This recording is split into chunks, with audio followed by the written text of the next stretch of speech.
అదేవిధంగా స్మార్ట్ మీటర్లు రద్దు చేయాలని, సర్దుబాటు ఛార్జీలు, ట్రూఅప్ ఛార్జీలు రద్దు చేయాలని కోరుతూ ఈ రోజు రాష్ట్ర వ్యాప్తంగా అన్ని విద్యుత్ కార్యాలయాల ముందు ధర్నా నిర్వహించడం జరుగుతుంది.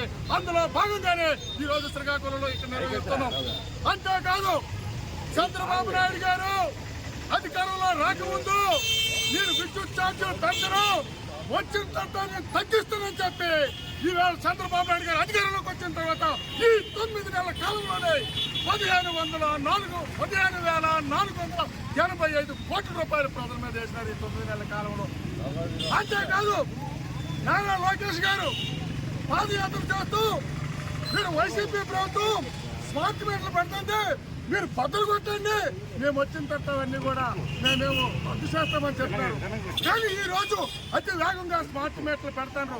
ఈవేళ స్మార్ట్ మీటర్లు పెట్టడం అంటే ఉరితాలు బిగించడమే వినియోగదారులకి. ఎందుకనంటే ఒక్కొక్క స్మార్ట్ మీటర్ ఆదాయం నుంచి 10,000 నుంచి 13,000 కొంటారు. 93 నెలల్లోన మొత్తం అంతా కూడా వినియోగదారుల నుంచి వసూలు చేస్తారు. అంతేకాదు ఈ రోజు సఖీ ఒప్పందానికి వ్యతిరేకంగా ఆ రోజు వైసీపీ చేస్తే ఇది తప్పని చెప్పి ఆ రోజు కోర్టులో చేసిన టీడీపీలు ఈ రోజు అదే ఒప్పందాన్ని కొనసాగించుకొని వెళ్తారు. అందుకోసం ఈ రోజు స్మార్ట్ మీటర్లు రద్దు చేయాలి. స్మార్ట్ మీటర్లే కాదు, చంద్రబాబు నాయుడు గారు ఇంకో కొత్త విధానం తెచ్చారు. అది ఏంటంటే డే ఆఫ్ ది టైం అట.